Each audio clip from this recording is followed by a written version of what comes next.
The first board slipped from her hands and crashed into the dry Texas earth. The sound echoed across the empty prairie. No one answered. No one came. The woman stood alone beneath the burning summer sky, breathing hard as dust settled around her worn boots. Her fingers were raw, her dress stained with dirt, and a faded letter rested inside her pocket like a wound that refused to close. If you have ever trusted a promise that disappeared before you arrived, then you already know how this story begins. Eleanor Price had crossed nearly 1,500 miles, believing a man named Marcus Whitfield would be waiting for her. Instead, the stagecoach driver handed her a folded note before riding away. "I've married someone else. Don't look for me. Nothing more. No apology. No explanation." Only 7 careless words that erased every dream she had carried west. She had spent one night crying. She promised herself there would not be a second. The little money sewn into the lining of her dress would disappear quickly if she stayed in town. The boarding house charged more each night than she could afford. Every hour she remained there pushed her closer to becoming another desperate woman wandering the streets. Eleanor refused to let that happen. The old abandoned homestead sat nearly 3 miles outside town beside a narrow creek. Most folks avoided it after the family who lived there died during the fever 2 winters earlier. Broken walls still stood. Half the roof had collapsed. Weathered boards lay scattered across the grass. To everyone else, it looked like ruin.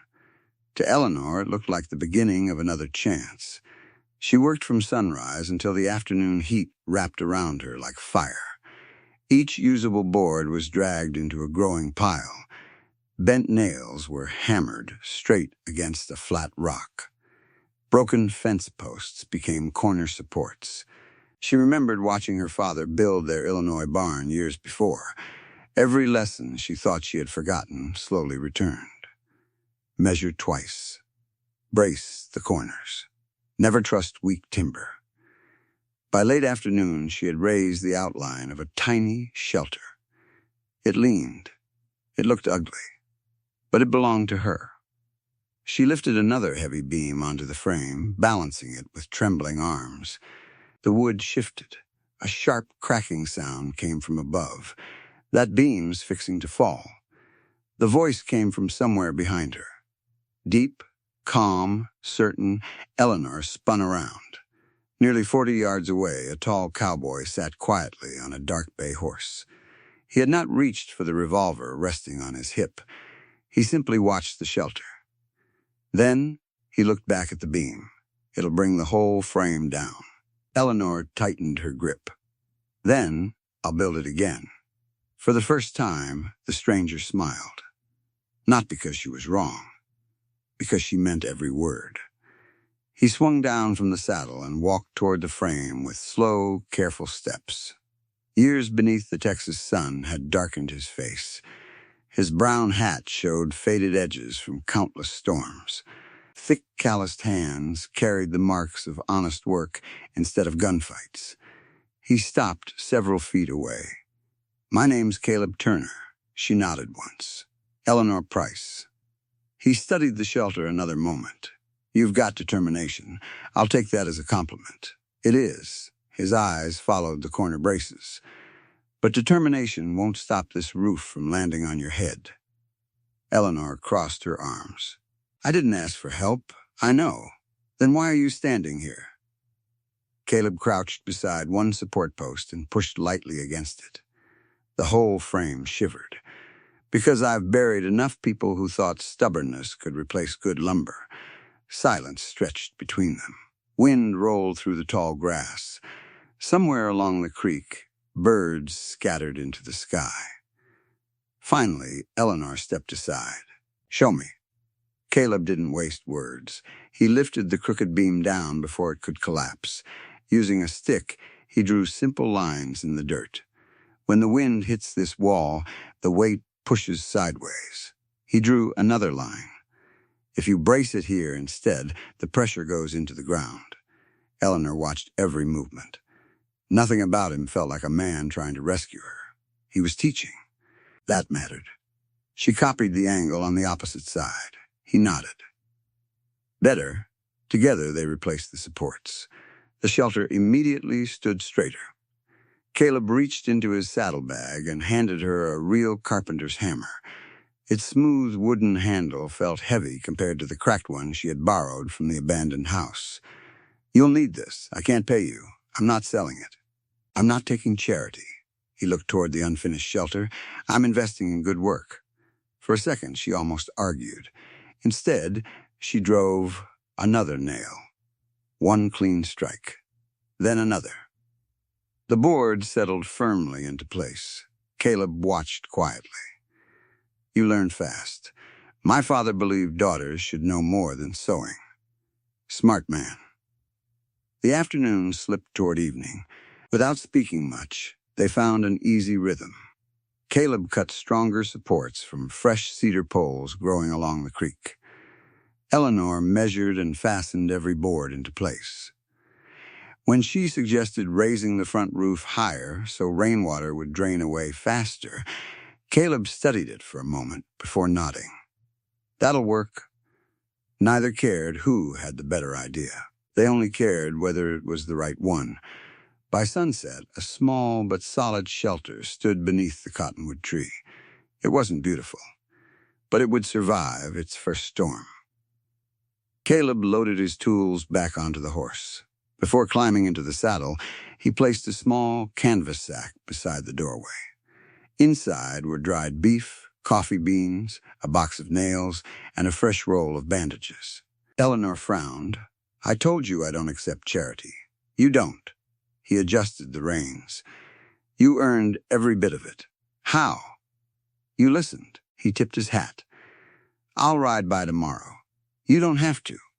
No, his eyes drifted toward the little shelter standing against the wide Texas sky. "But I'd like to see what you build next." The horse turned north, disappearing into the fading light. Eleanor stood alone again. Only this time the silence felt different. She stepped inside the shelter. The walls still smelled of fresh-cut wood. The evening breeze barely reached her. For the first time since arriving in Texas, she felt safe enough to breathe. Outside, the stars slowly filled the prairie sky. Inside, Eleanor rested one hand against the strongest beam. It held firm. So did she.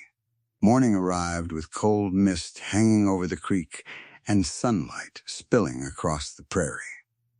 Eleanor woke before dawn. The little shelter creaked softly as the morning breeze pressed against its walls. She smiled. It had survived its first night. Outside, she knelt beside the creek, washed her face, and wrapped fresh cloth around the cuts on her hands. Every sore muscle reminded her that nothing standing around her had come easily. She was feeding another stick into the fire when she heard wagon wheels. Caleb Turner returned exactly as he had promised. His wagon carried fresh-cut pine boards, bundles of shingles, a toolbox, and 2 glass windows carefully wrapped in blankets. Eleanor walked toward him with folded arms. "I still can't pay for all that." Caleb climbed down. "I'm not asking you to. I don't owe favors." "You don't." He rested one hand on the wagon. "I came because a shelter deserves to become a home." She studied him for several long seconds. Most men she had met since arriving in Texas either pitied her or expected something in return.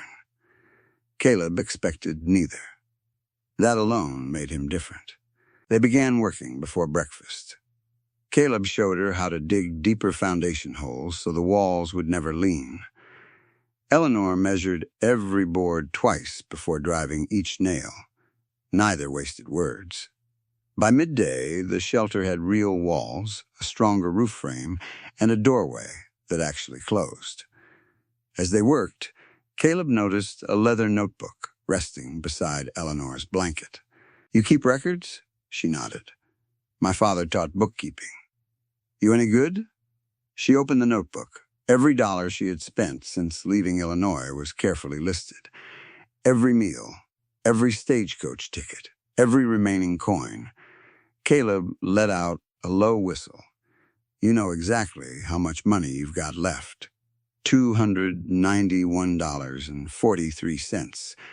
You counted the pennies too? They matter. He couldn't argue with that. After lunch, they carried the first window into place. When sunlight poured through the clean glass, the tiny cabin suddenly felt alive. Eleanor stood quietly inside. She had almost forgotten what sunlight looked like through a real window. Caleb noticed the expression on her face, but said nothing. Sometimes silence respected a moment better than words. Late that afternoon, another rider approached from town. The stranger wore expensive boots, polished spurs, and confidence that looked borrowed. He stopped beside the shelter and stared at Eleanor. So, you're the abandoned bride. She recognized him immediately. Marcus Whitfield, the man whose letter had destroyed her future. He barely looked ashamed. Instead, he smiled as though they were old friends. I heard you found yourself a place. Eleanor remained where she stood. You've seen it. Marcus shrugged. No hard feelings, I hope. Caleb slowly laid down the board he had been carrying. He still said nothing. Marcus stepped closer. I figured you'd head back east. I figured wrong. He laughed. Texas isn't easy for a woman alone. I'm still here. You won't last. Before Eleanor could answer, Caleb finally spoke. She already has. Marcus glanced toward him. And you are? Neighbor? Marcus looked between them and smirked. I see. His eyes drifted over the growing cabin. You helping her out of kindness? Caleb answered without emotion. I'm helping because she's building something worth finishing. Marcus chuckled. You'll waste a lot of lumber before she gives up. Eleanor stepped forward. I crossed half the country because I believed your promises. Marcus's smile faded. I won't make that mistake twice. The prairie grew silent. Even the wind seemed to stop. Marcus shifted uncomfortably for the first time. You always were stubborn. No. She looked at the cabin, standing proudly behind her. I simply stopped waiting for someone else to build my future. Marcus opened his mouth. Nothing came out. After a long moment, he pulled his horse around. Suit yourself. He rode away without another word. Caleb watched until the rider disappeared beyond the hills. You all right? Eleanor nodded. I thought seeing him would hurt.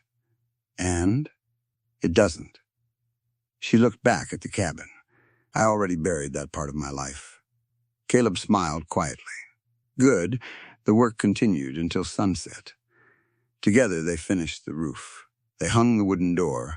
Caleb even carved a sturdy latch from oak. When everything was done, Eleanor pushed the door closed for the first time. It fit perfectly. She laughed. A small laugh. The first real one Caleb had heard. You finally sound happy. I'm starting to remember how. As darkness settled across the prairie, Caleb gathered his tools. Before climbing into the wagon, he hesitated. My ranch is 6 miles north. Eleanor looked up. I need someone who can keep books. And someone who knows hard work when they see it. She waited. I'm offering a job. Eleanor stared at him. A real job? Monthly wages. A room? If you'd rather stay here, that's your choice. She looked around the little cabin. It had become everything she had fought for. But winter would eventually come. She finally met Caleb's eyes. I'll think about it. He nodded. I was hoping you would. The wagon rolled away beneath a sky filled with stars.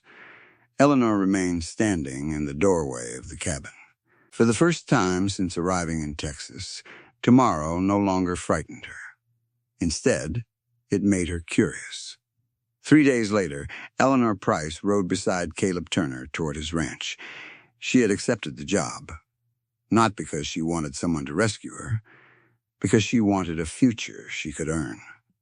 The little cabin remained standing beside the creek.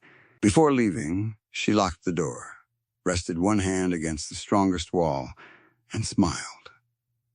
"I'll be back." Caleb heard the quiet promise, but said nothing.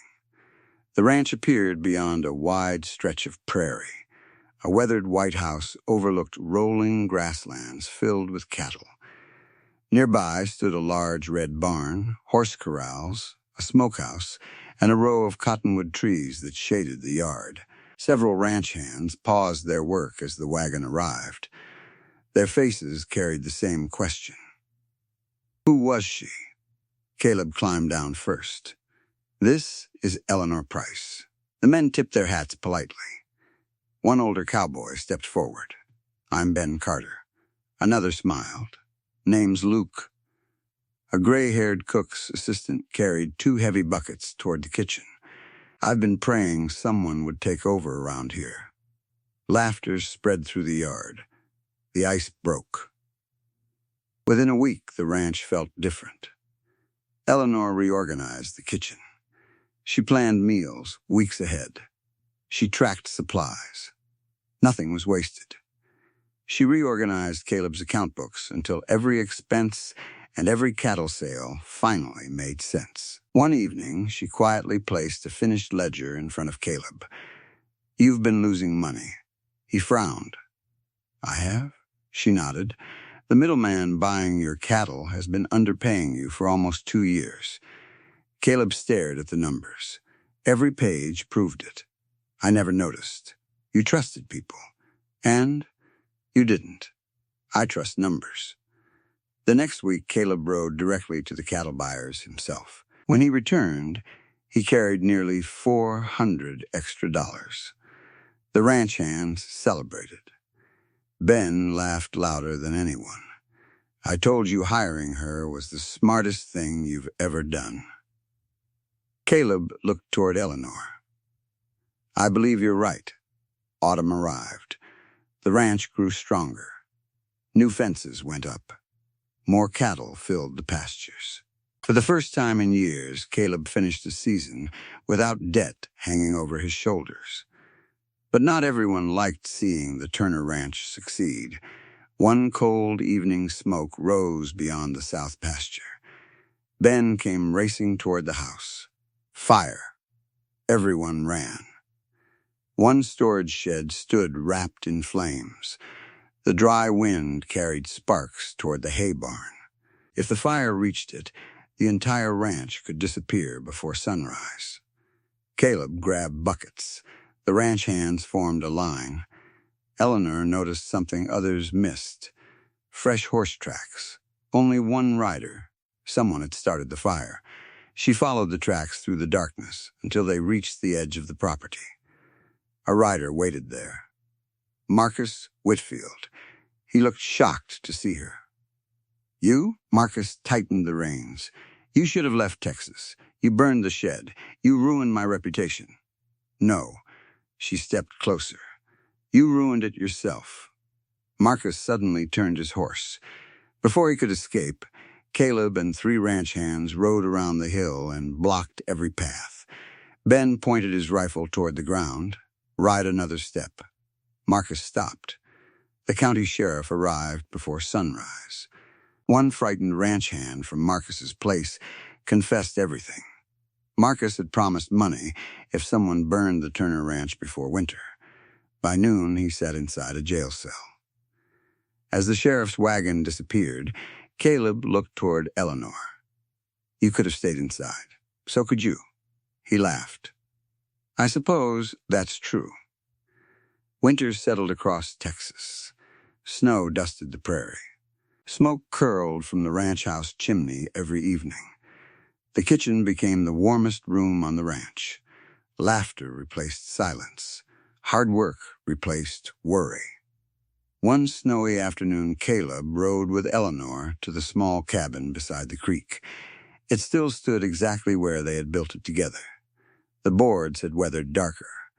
The roof remained strong. Eleanor unlocked the door.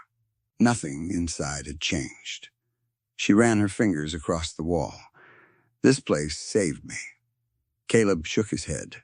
"No, You saved yourself. She turned toward him. You only showed me how to build it. And you never stopped building. He reached into his coat pocket. Inside rested a simple gold ring. No diamonds. No fancy design. Just honest gold. I've built barns, corrals, fences, houses, he smiled. But I've never built a life with anyone. He held out the ring. Eleanor Price, will you build the rest of yours with me? Tears filled her eyes before she realized they were there. Not tears of sadness. Not anymore. She slipped the ring onto her finger. Yes, months later, neighbors gathered beneath bright spring skies to celebrate their wedding. The little cabin remained standing beside the creek. No one lived there anymore. Caleb wanted to tear it down. Eleanor wouldn't allow it. Years later, travelers passing through the area often asked about the tiny cabin beneath the cottonwood tree. The old ranch hands always smiled before answering. That's where Mrs. Turner proved that broken boards can build a stronger home than perfect promises. Eleanor never forgot the letter that brought her west. She simply stopped allowing it to define her. Because the greatest thing she ever built was never the little shelter. It was the family, the ranch, and the life she created after everyone else believed her story had already ended. And every evening, as the Texas sun disappeared beyond the horizon, Caleb would glance toward that little cabin by the creek. Not as a reminder of what Eleanor had lost, but as proof of what one determined heart could build from almost nothing. The end.